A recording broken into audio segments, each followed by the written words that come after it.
This is the GTN Show. It is just me this week, but man, I have got a lot to cover. I'm currently on my way to speak to a pro triathlete about the new Ironman and Ironman 70.3 World Championship qualification system. I've got an app that will tell you what to eat and when to eat during training, and I've got some exciting results from the XTERRA World Champs and the Super League Triathlon.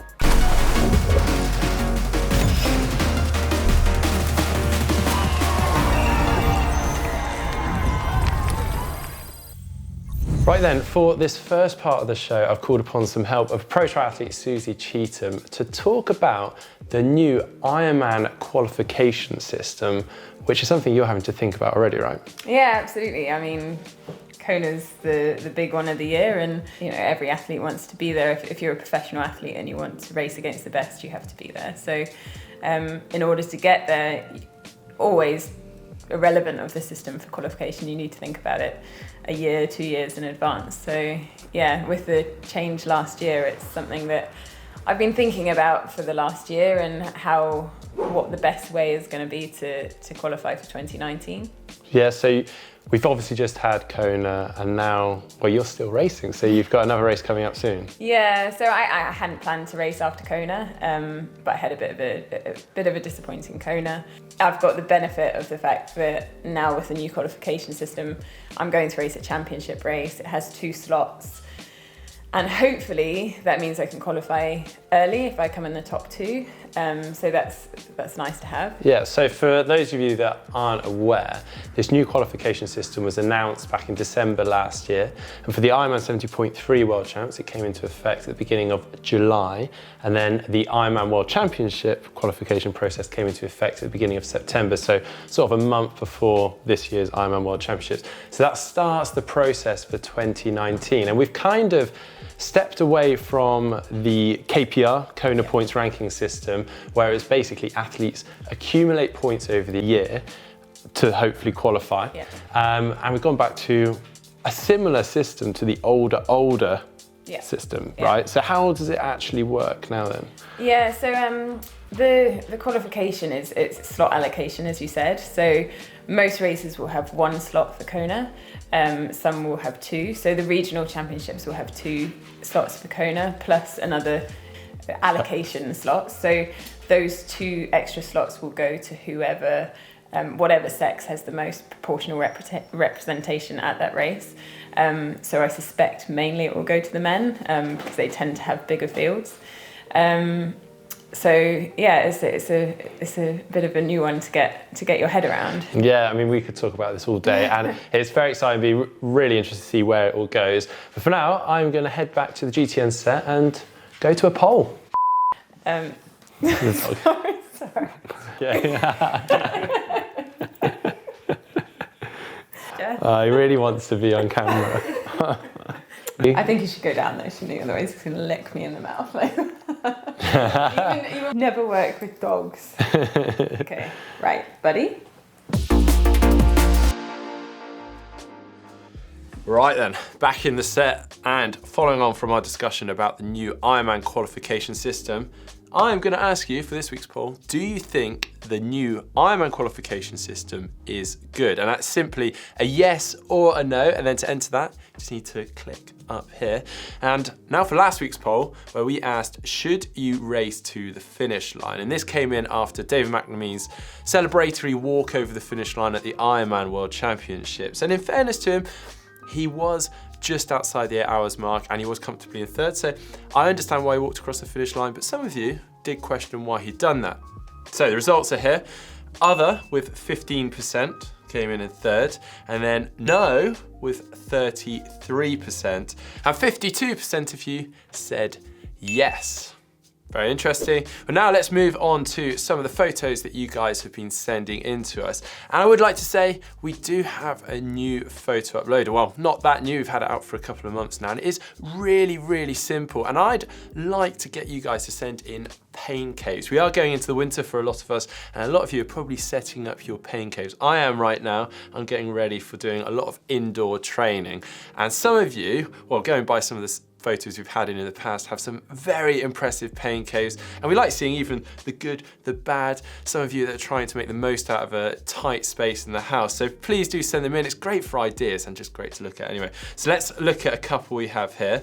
We've got one from David from Toronto in Canada, and he's got his Argon 18 set up on his Wahoo kicker, and he said that he's also got his old Look mountain bike that his son is riding. It's over 27 years old, and he still loves the shifters, but wow, it's an amazing setup. You've got 2 Wahoo kickers in there, another sort of simple on-wheel turbo trainer, but then I think we've got 1, 2, 3, 4, 5, 6, 7, 8 bikes in there, and even from looking at your description, we have a Cervelo S5 MTM Quebecer limited edition Cervelo S5 there underneath the TV, which does have Heather and Fraser on the TV.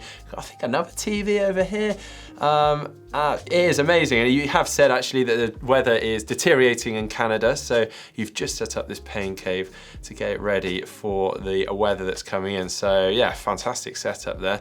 Next one is sent in from Louis, and that is from Dallas in Texas, and they've said that it's been raining a lot in Texas, been spending all my cycle training time on Zwift.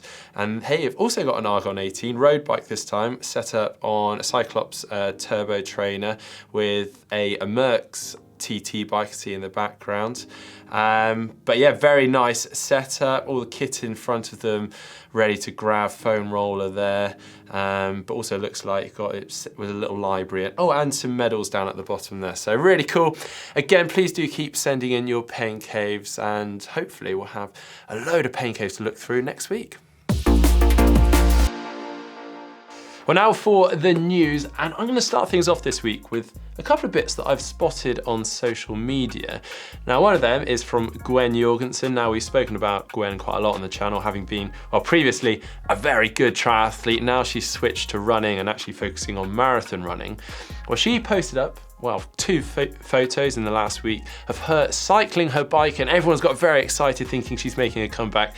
She has said, I'm afraid it's not a comeback. She's just enjoying some great weather where she is. But yeah, great to see her back out on the bike, on the road, enjoying riding. Another one is from Peter Sagan, and he's been getting involved in biathlon racing. Now, he's been doing that with his team as part of a relay, and I guess just in sort of cross-training, off-season training, and a way of sort of building the rapport within the team. And they have involved mountain biking into shooting, and then also hammering nails into a big tree trunk, which I've never seen before, but also with a rather sketchy mount from Peter Sagan. So it's not just me that struggles with mounting on the bike. Peter Sagan, who's very classy on a bike, also did struggle. But yeah, really cool to see him getting involved in the multi-sport world.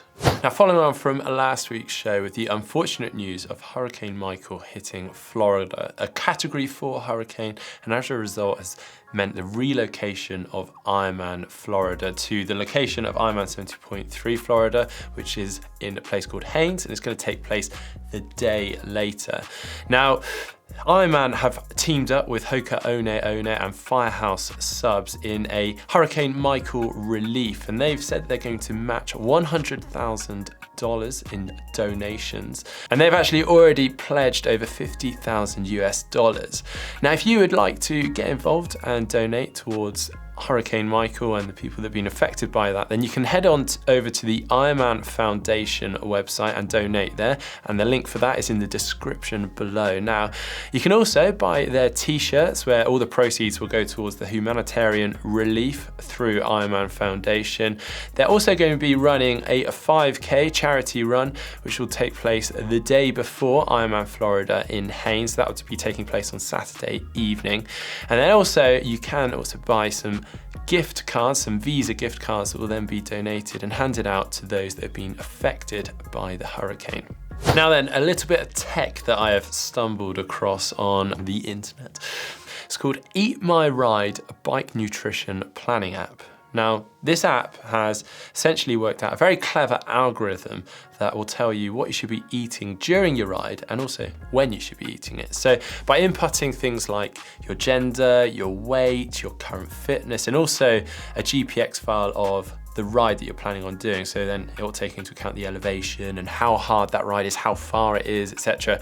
It will then tell you what you should be eating and when, and that will take into account also your preferred food choices. So it'll really try to get the most out of yourself. And actually, in addition to that, it'll also tell you what you should be eating before and after, so that you're fueled well for that ride, and also so that you recover really well.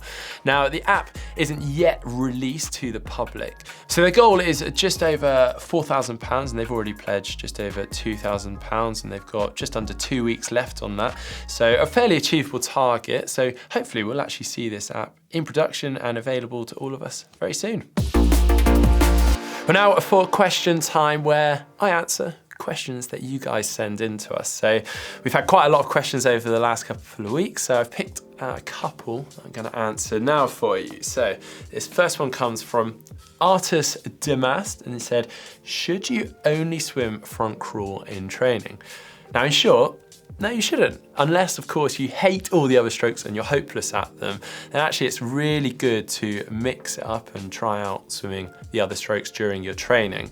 Now, in a triathlon, we tend to swim front crawl, so I can understand why a lot of people do opt for front crawl as their stroke of choice during all their swim sets.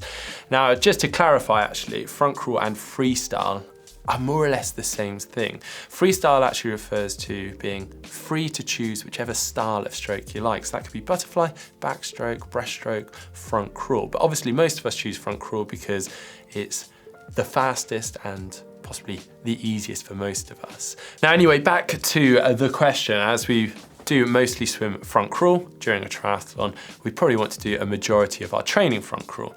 So any sort of long reps or main sets will probably be front crawl. But if you are just swimming front crawl all the time, not only can it get a little bit boring, it also can be the cause of some overuse injuries, sort of repetitive strain injuries. Some people suffer of injuries in their shoulders. So actually being able to mix the strokes up takes the pressure off that, allows the joints to move in a different way.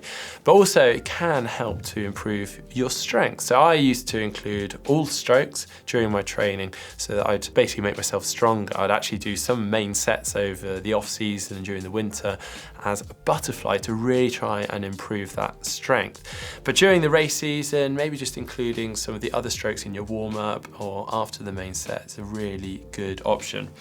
Now moving on to the next question. This is sent in from Dan, the vegan triathlete, and he said, TT bike or lightweight road bike with clip-ons for a hilly course? And he's specifically asking for Ironman Nice. Now that's a great question, and actually some races are just so hilly that triathlon and TT bikes just are not suitable. They are fairly few and far between, but I can actually think of a couple. But also we do have the races like Ironman Nice where they're just really quite lumpy, not so excessive that it cancels out a triathlon TT bike completely. So it does get a little bit blurry there. So firstly, it's probably worth talking about the differences between the two bikes. So with a road bike, when you whack some clip-on aero bars onto it, you can reduce your frontal area, making yourself a little bit more aerodynamic. But it's worth pointing out that a road bike isn't primarily designed for that sort of use with clip-on aero bars. So trying to get yourself into a comfortable position and an aero position is going to be somewhat limited.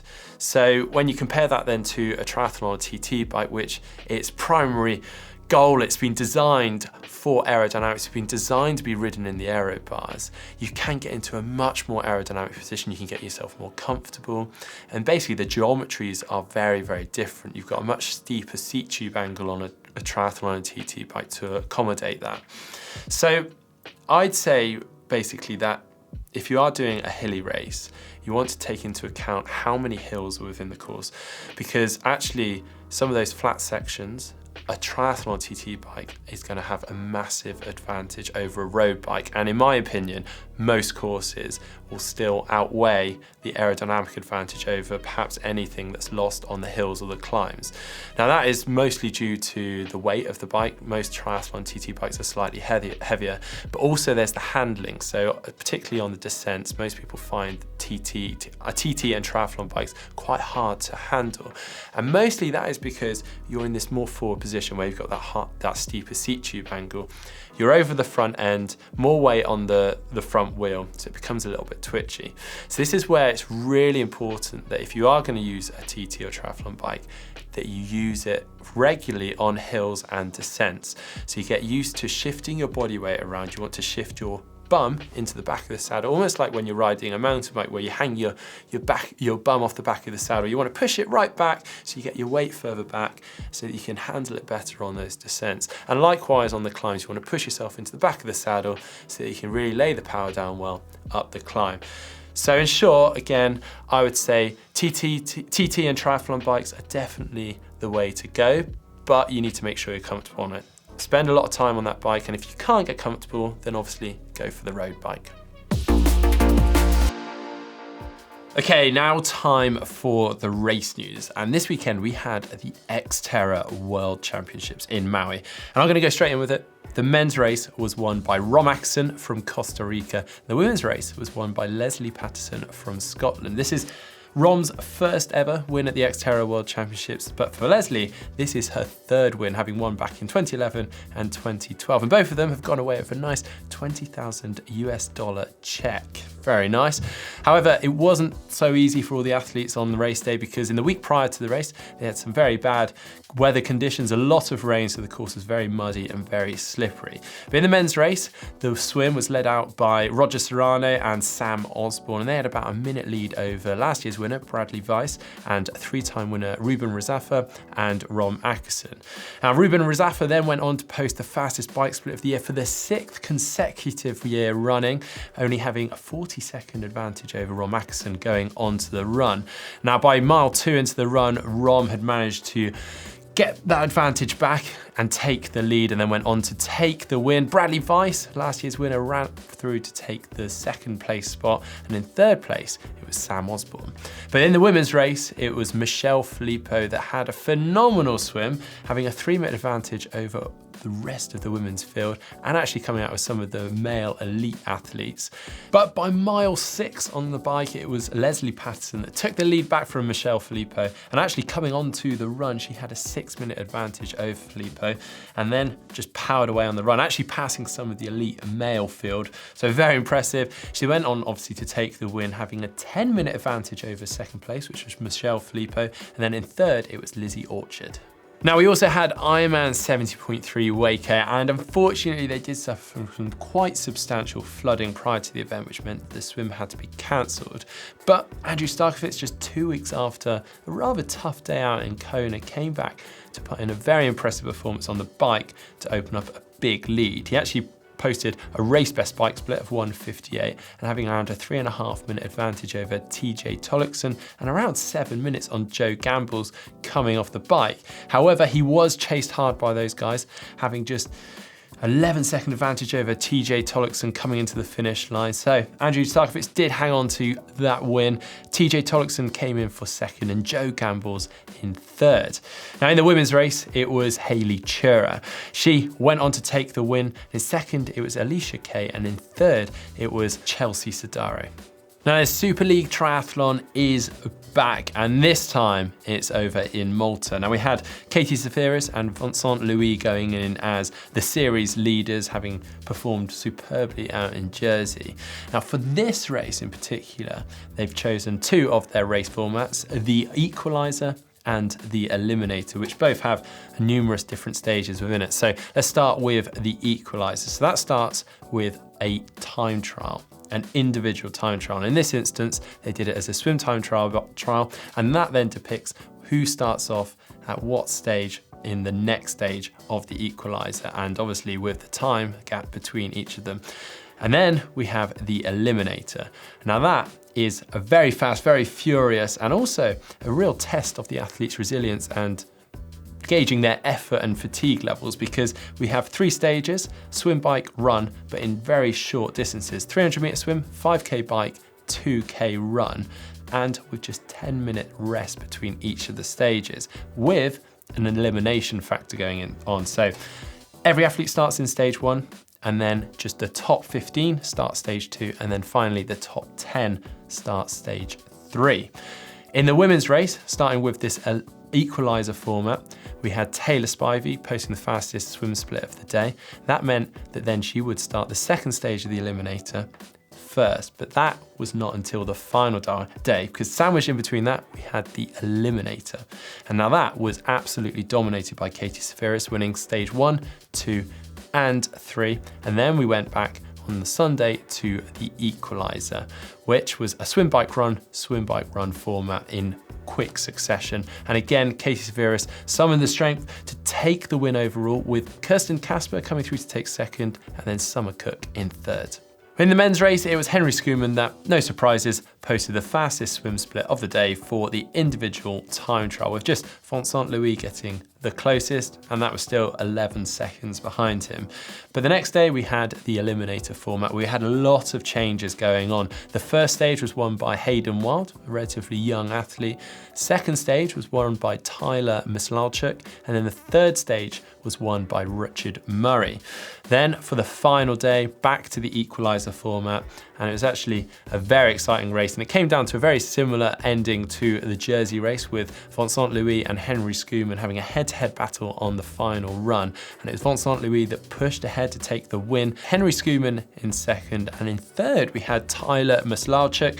But the final standings after the whole weekend, we had Vincent Louis in first, Henry Schoeman in second, and actually Richard Murray taking that third spot. Right now for the caption competition, your chance to win a GTN cap. Now, last week's photo from Fraser and Heather was of a chap running across the finish line at the Ironman World Championships, holding a cardboard cutout of himself above him, clearly showing how much weight he had lost and where he had come from to then cross the line at the Ironman World Championships. A great achievement, absolutely amazing.